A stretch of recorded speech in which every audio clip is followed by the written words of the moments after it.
They come up with a new threat, guys. A Trump administration official telling CNN a draft White House memo suggests furloughed employees may not be entitled to back pay for the time they were told not to work during the shutdown. CNN's Elena Treen is at the White House along with Paula Newton. No back pay. Let's go. This is a very good way to you know, for one, bias the federal workers in favor of you, and two, get good work out of the people who are currently there because they have to be. So, Elena, I do want to start with you on this because the like, if you're not getting paid, what the f are you working for? If you're one of the emergency federal workers who is like expected to stay on board even without pay, what the hell are you doing there? Was just asked about this memo and this idea of those furloughed workers not getting back pay. What did he have to say? Yeah, he didn't rule it out. He said essentially that it will depend on who the federal employee is when it comes to this decision of whether or not they're going to get back paid while they are furloughed. So it's just slave labor? No, that is not, in fact, what slavery is. During the shutdown. Listen to how he put it. I would say it depends on who we're talking about. I can tell you this, the Democrats have put a lot of people in great risk and jeopardy, but it really depends on who you're talking about. But for the most part, we're going to take care of our people. There are some people that really don't deserve to be taken care of, and we'll take care of them in a different way. So, Eric, it's very unclear what he means by people who don't deserve to be taken care of. And, of course, we'll be pressing the White House further on that. But, look, this is I'm sure you'll really hold his feet to the fire. Yeah, you know, to the workers you like, you give them back pay. To the workers you don't give them back pay. Very different interpretation of the law. Typically during shutdowns, federal employees who are furloughed, essentially temporarily laid off while the government is not operating as the way it should be, they aren't paid, but then they are paid, and they get back pay at the end and conclusion of a shutdown. And this is a different, again, interpretation of one of the laws. We saw an updated version of this memo, which came from the White House Budget Office, essentially saying that they believe the law, it's called the Government Employee Fair Treatment Act. They are arguing that it's being misinterpreted. So all of this to say, stay tuned for that and whether or not this is actually going to be something the Trump administration moves forward with. And the big question, too, is what happens to all these workers? Look, there's 750,000 furloughed federal workers as the government is shut down. He was asked if they would be paid. Of course, there's a law requiring they get paid, and he acknowledged that later. He said it depends on who we are talking about. And then he said they want to, quote, permanently eliminate programs that are... They're such bitches, man.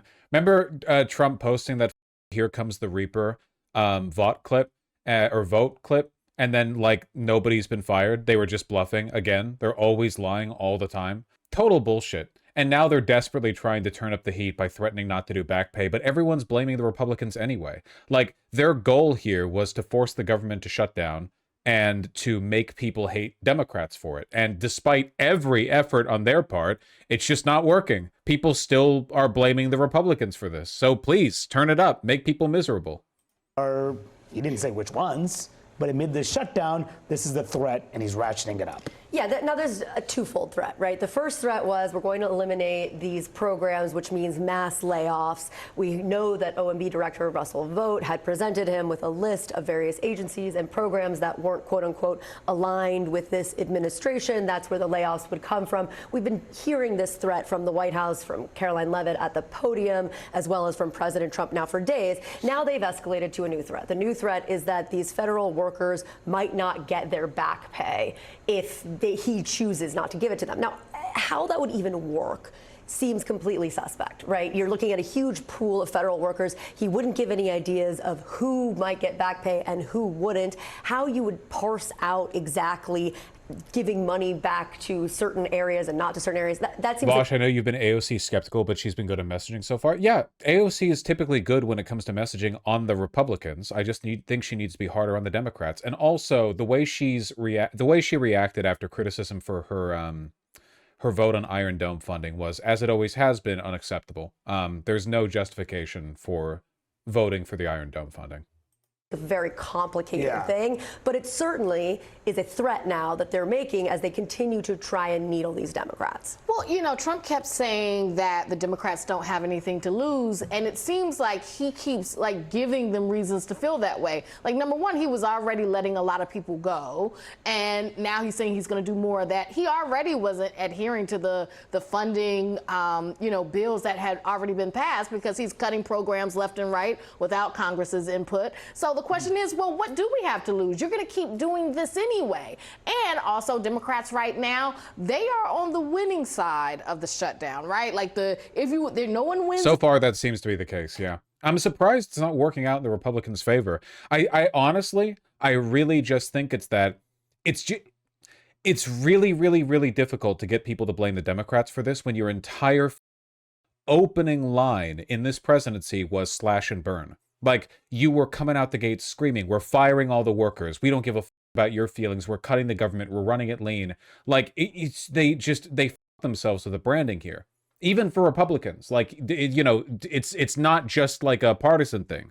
The shutdown, but right now people are looking at the White House and Republicans and are blaming them. And I don't think it helps when you have Trump and the White House kind of saying now, oh, we're not going to give them back pay. People have lived through a lot of shutdowns, you know, in recent years. They know this doesn't have to happen. And so it seems like the White House is making this choice. And you're saying you're going to hurt the Democrats, but I think people at home can see you're just hurting regular people just going to work. Yeah, I mean, Trump has been threatening. The strategy here has been to use the power of the government to go after things that Democrats like, go after federal employees, get Democrats to cave. But so far, that strategy is not working. And there's a sign here that from what Trump is saying. Yeah, can we like the most conditional asterisk praise possible to the Democrats? I can't believe it, but it's real.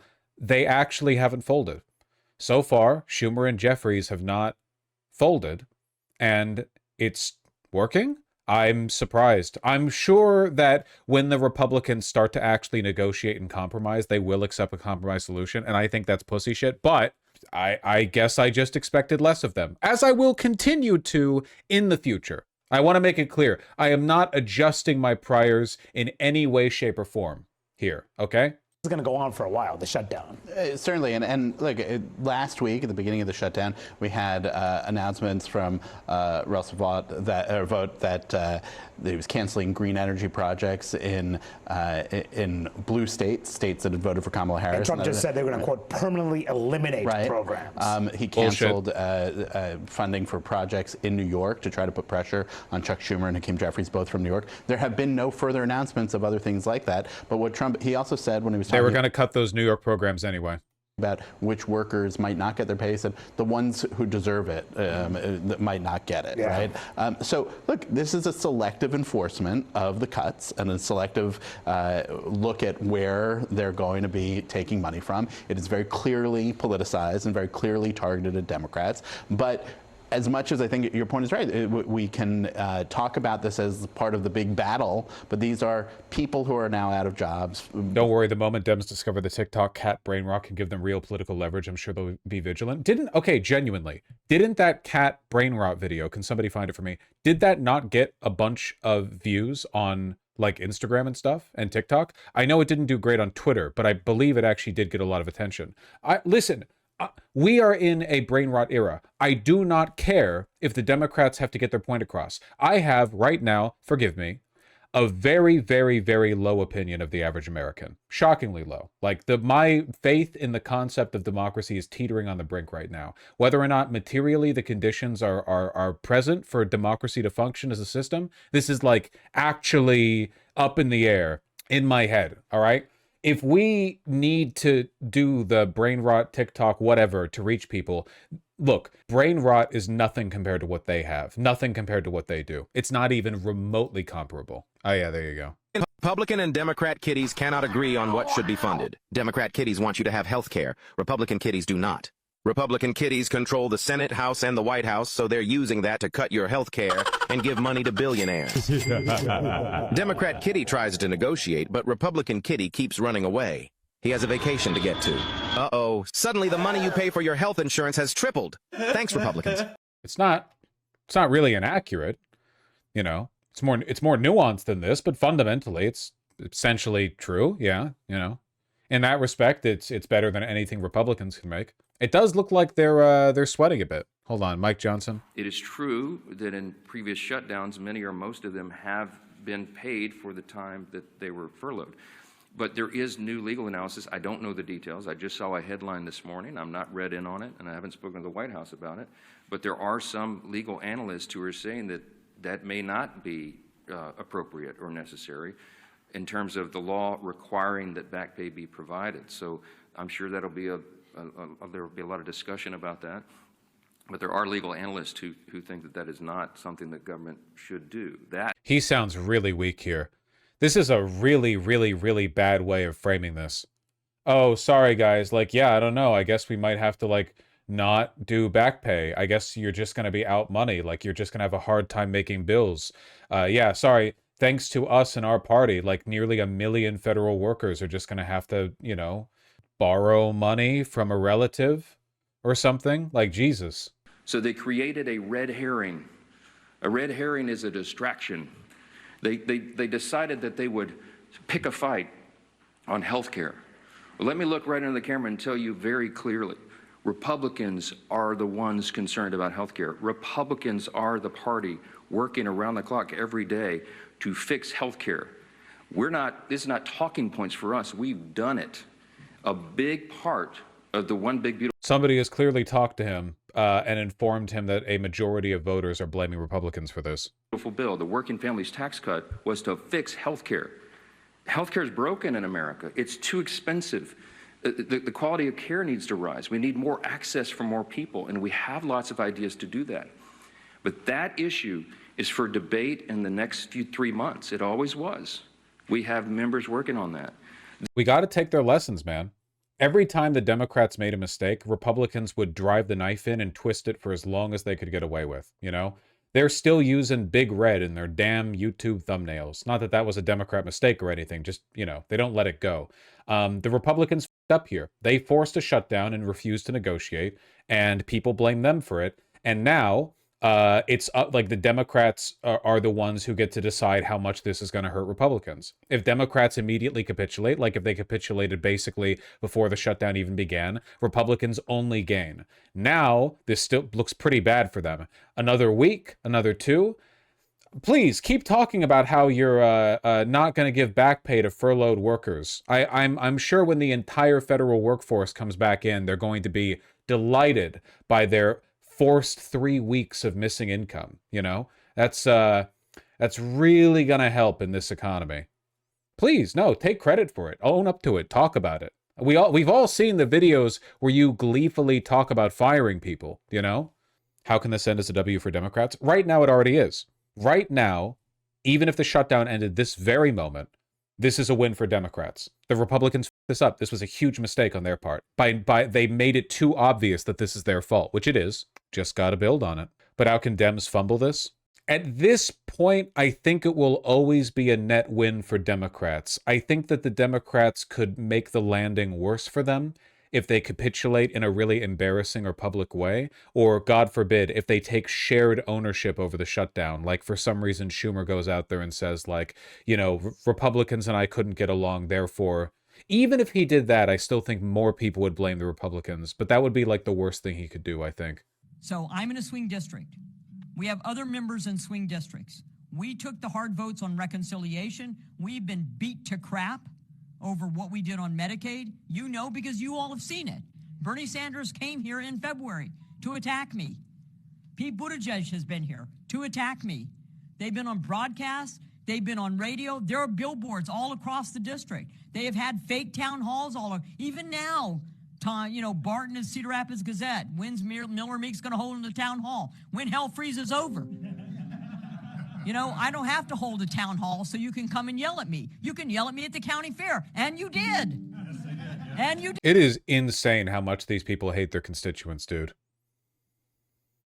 They did. You know? You yell at me in church, you yell at me at the county fair. Oh, God, I love this shit. Like, this is like ambrosia directly into my veins. This is the mead. Have you guys ever had mead? like real mead, like the honey fermented, like the really strong stuff. It's like a big gulp of that, you know? That shit's like, I don't even know. It's like alcoholic sweet hot sauce. I don't even know how to, is it good? It's very different from beer or cider or whatever. It's honey fermented. It's, you take a bit. I can understand how mead got to be thought of as like the drink that gods like, you know? Because it's very, very strong and it's very, very flavorful, you know? At least the good stuff is. I'm sure I had some expensive stuff once at an event. Maybe there's like less potent versions of it that I haven't had, but it was pretty dang good. I'm out in public all the damn time. Someone yelled at me at the Speedway. You have plenty of opportunities to yell at me and tell me I should be ashamed of myself. And by the way, I am not.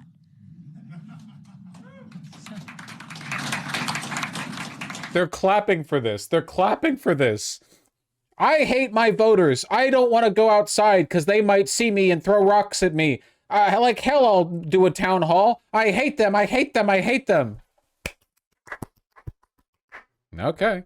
She won by just 0.19% in 2024, by the way. Well, I have a feeling 2026 is not going to be as kind to her. Who are the people in these room? Other politicians. The way she's talking, I assume these are people, maybe not politicians, people in the party, not like random constituents.